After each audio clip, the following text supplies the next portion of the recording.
welcome back to my channel. So today we have a new fragrance from Salvatore Ferragamo to review. It is the new one in their Signorina range and it is called Unica. I'm going to be letting you know what this smells like and how it compares to the others in the range that are still sold.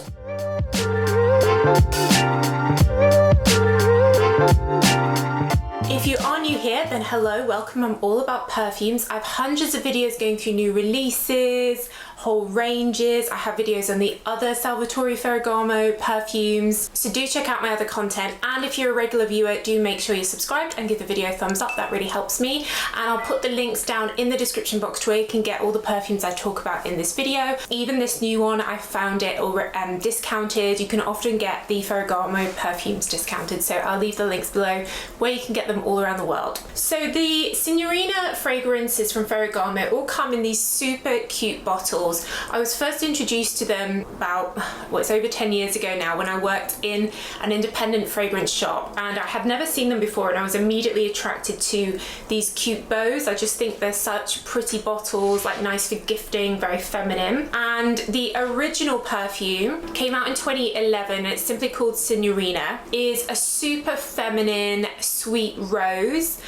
All these Signorina perfumes are relatively sweet. I'd say the original is probably the most floral out of them. You've got pink pepper, rose, peony, lots of classic feminine notes there, feminine, fresh, modern florals, and then they actually use what they call a panna cotta note underneath, so slightly creamy, vanilla-y, sweet base, but very, very wearable, quite a safe blind buy for anyone that likes quite girly perfumes. We then have Misteriosa, which is in a black bottle. Now this one is super like creamy whipped cream with a blackcurrant note.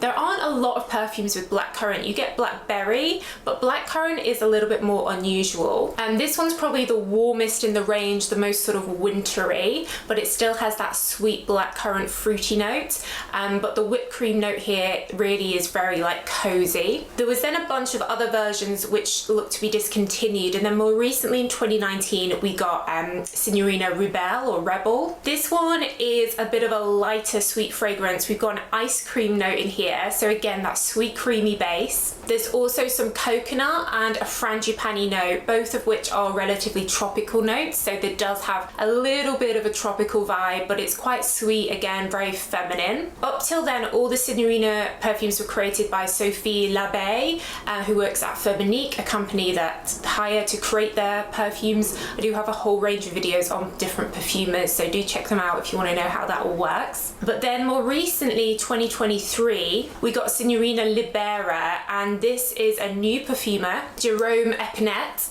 Now Libera I really found to be very similar to Ariana Grande Cloud, a bit of a dupe. It has that same sweet creamy base with that sort of cashmere ambroxan base that you get in Cloud as well. It also reminds me a bit of Ariana Grande's God Is a Woman, because it has a lot of pear in the opening before it then becomes that like cashmere sweet warm base. That was my initial impression when I first smelled it, and then when I looked it up, it is created by the exact same perfumer. Jerome Epinette has created God Is a Woman and Libera for Salvatore Ferragamo, so they are very similar. So we then come on to the new one, Unica, which he has also created, so watch out for maybe there'll be an Ariana Grande perfume coming out soon that smells like this. So as you can see, this one has an orange theme, and when you first spray it, you do get an orange top note, but straight away there is a sugariness to it, a sweetness. Often if there's an orange citrus top note, you get all citrus at first and then other notes come later. In here the top note has that sweet sugariness as well as the orange, which is quite unusual. It also has a little bit of violet in, which is very feminine note, and a hint of blackcurrant. But then when we get to the base, which is the main body of the fragrance, you've got that sweetness, that signature creamy milky sweet note which runs through the Signorina fragrances. They call it a tiramisu base in the marketing here, so but I don't really get any coffee, it's more the cream. And then again it has this ambroxan cashmere feel that was in Libera, that's in God Is a Woman, that's in Cloud as well, which I guess is quite a modern like note feeling to a perfume. It's something that we've seen emerge the past few years. So it settles as like, imagine you've got a dessert of like a very creamy cake with an orange glaze. So it isn't like a fresh orange, it's very much like an orange cake or an orange meringue.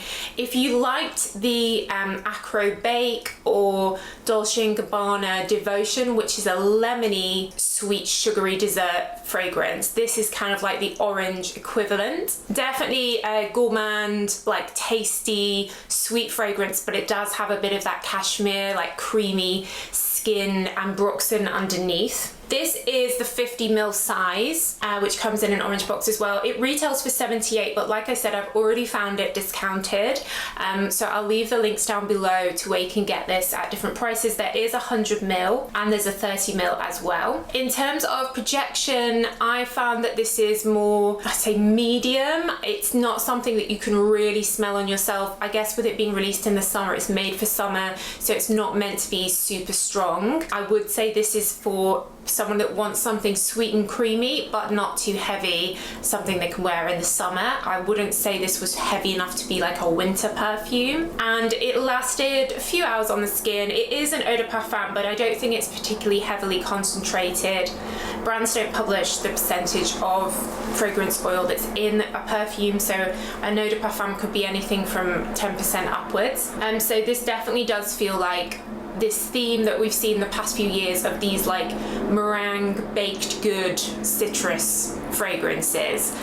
So very on trend, and I do love the bottles. So guys, let me know if you've tried this one yet, what do you think of it, or which is your favorite from the Signorina range. I know there's lots of others that were discontinued as well, so let me know your thoughts on the range, and all the links will be down below, as well as I'll put the links to my videos on the ammo fragrances that are a different range from Salvatore Ferragamo. But yeah, let me know your thoughts. I do read all your comments. But that's it guys, so thanks so much for watching as always, and I'll see you in the next video. Bye.